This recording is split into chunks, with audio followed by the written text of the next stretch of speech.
Hello again, this is Andy with My Rented Room and Handy Andy, and we get asked all the time, how can I avoid the pitfalls of something like this?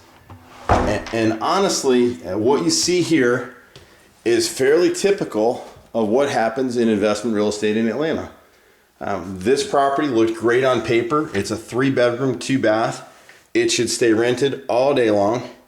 And what you see here are the remnants of the third tenant that was evicted from this property.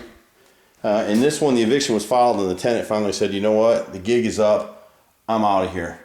And so what happens is, we get asked this question all the time. We're pretty successful at what we do, which is renting rooms and repairing houses and partnering and joint venturing with other investors and individuals to purchase properties like this one and turn it around. I have one in this complex right now, and I've got 4 or 5 others that we're buying, in the process of buying right now, including this one. And what's going on with this one is, because we get asked all the time, what does it take to be successful? Well, the number one thing it takes is to have a great crew on the ground in the market that you're investing in. You can live in LA, you can live in Australia like some of my partners do, or London, England, or anywhere you want to be. It could be right next door to this unit. But if you don't have the skills to do what you need to do to successfully manage and collect the rents and maintain a property like this, this is what you're gonna find. And in this community, we've had someone here who rented for a little while. He paid about 3 months worth of rent. And this is the mess that's left the owner. And this owner is so discouraged with the process that he's just said, I'm done. And when you say, I'm done in this business, you say, Uncle, I give, well, that means you just lost a pile of money, because typically you're just going to get rid of the property for the cheapest price possible. And that's what's going to happen here.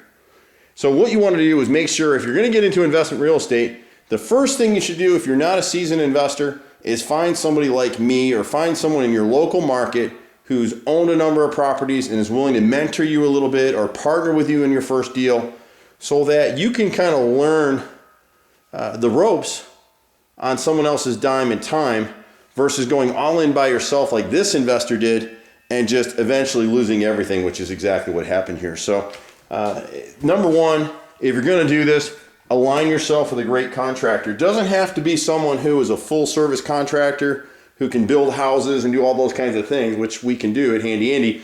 But you want to find someone who's a reasonably priced, knowledgeable handyman person who does good work. Someone who is probably also an investor. So as you're asking contractors, hey, how many investment properties do you have? And when they say none, you probably don't want that person on your team. Same thing with a real estate agent. Having an excellent real estate agent in these markets is crucial. Not because you want to sell, but because you want to buy. When you want to sell, you can use an agent, and sometimes, you want to find that particular agent who's good on the buy side isn't necessarily the same person you want representing you on the sell side. Those are different qualities and skills. Same thing in properties. You don't want an agent who deals in investment properties selling your full house at retail, because it's just not going to happen. The other side of the coin is you want to find a good leasing group or property management team that can handle this kind of stuff. Obviously, the person that was involved in managing this property didn't know what they were doing or didn't care. There's not a lot of money in property management. There just isn't. And so people wind up with this. I mean, look at this mess. This is absolutely disgusting. The other good rule of thumb is, once you acquire a property, put your team together first. Find a good property manager. And same thing with the property manager. Don't deal with a property manager who doesn't have any properties. At least have one that they manage on their own, so they can actually stand in your shoes. Otherwise, they're just trying to collect money. And this is what you wind up with. The only money in the property management end of this stuff is in the repair side or in the rental side for first month's rent. Most of the property managers charge anywhere from 7 to 20%.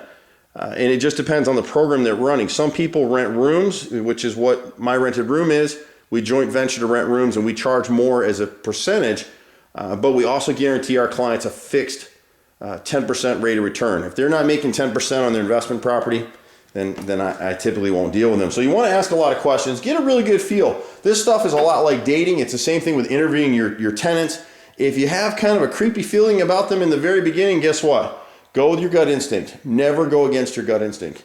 We get asked all the time, Andy, how come you're so successful in this stuff? And the reality is I'm not. I'm successful now, but it's only a byproduct of all the failures that we've had. We used to do Section 8. We used to rent a lot of houses in town Atlanta, and we got killed. I mean, we absolutely got slaughtered. And we had a great team on the market, but the problem for us is we just weren't a good fit for that market. I don't want to be in a market that's just full of scumbags. I just don't. Some people like that. You got to pick your place. Do you want to be a slumlord, or do you want to be a mid-grade landlord? I think that's where the money is. There's some people that want to be on the high end of things. Everybody has their own little ticket and choice in terms of what they want to do, and you have to pick yours. But you can avoid the pitfalls. Number one, assemble a great team. Get a good contractor, get a good property manager, get a decent insurance agent, get a good real estate agent, and know your market. And if you don't know your market, you can invest in any market in the world as long as you find either one or two or three people, and it could be one person fulfilling all those roles, but you got to have somebody boots on the ground in that market that you can trust. And that's a really hard thing to find anywhere. What I do with a lot of guys is I joint venture with them, I put money in the deals, and I'm a true partner with most of the investors that I do business with. You're not going to find that in most of your markets, but if you can, go to some of the RIAs, the real estate investment organizations. You can Google them and find them online for your market, and just start networking with people who are successful in the market or been successful. It doesn't mean that their recipe for success is going to work for you, but you can try to pull your things together based on what they have to say. A lot of them will not share some of their resources, particularly contractors, because good ones and cheap ones are very, very hard to find.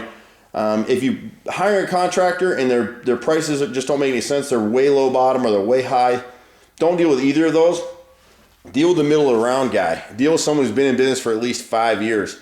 The startup guys, they're not going to be there when you call them, 3 or 4 months down the road. But I'm happy to help any way I can. Happy to share our lease form that's been put together through a lot of years of effort. And we hate things like this. I mean, I on one end, I'm a buyer, so I'm sort of happy to buy something like this because I'm buying it at a steal, a very cheap price. But the flip side of it is I feel bad for this owner because he should have made money here. And in this particular complex, there's a bunch of owners who are losing their shirts every month because they don't know what they're doing and they don't have the right people on their team. So hopefully this will help some of you folks. If you've got questions or concerns, you can certainly email me. I try to respond as quickly as I can. I'm real busy. I'm in the field. And many people have given me invitations to come to Detroit, come to Cleveland, and go to different cities. Honestly, I'm in Atlanta. I'll stay in the Southeast, but right now there's so much stuff for me to do here in Metro Atlanta, in the Athens area, that I'm all over that. So you won't see me go in other markets, but I'm happy to advise or put you in our network any way that we can to help you. I will be happy to do so. I'm Andy with My Rented Room, and Handy Andy, you can reach me at 770-265-9017. Or you can also reach me at 770-912-2829. Take care, happy investing, and keep sending us those questions. I hope this video helped some, and hopefully this will help you avoid some of the pitfalls of investing. I'm a 4th-generation contractor investor, and I find that I learn something new every day. But you definitely want to avoid situations like this one. And the number one rule I'll leave you with, go by personally and inspect your unit at least once a month at random times. Don't just do it on the first of the month when you're collecting the rent, or your property manager is. Go yourself in person, or make sure your property manager is going in person, and walk inside the unit and look around and see what's going on. A lot of times tenants will keep the living room clean and the rest of the house is trashed. Look behind some pictures, see if you see any roach droppings. You can see some of this stuff back up here on this wall where they had a picture hanging at one point, and you can see all the roach trail behind it. They were living in here for a while. You just want to stay on top of the stuff and be vigilant. You can make money in any market, and there's people right now that are buying in today's market in 2013, and we're going to make a lot of money. We're going to have the best returns we ever had. Every deal my group is touching right now, we're hitting between 10 and 27% in an annualized return. Take care, and we'll see you probably at the next house. Bye now.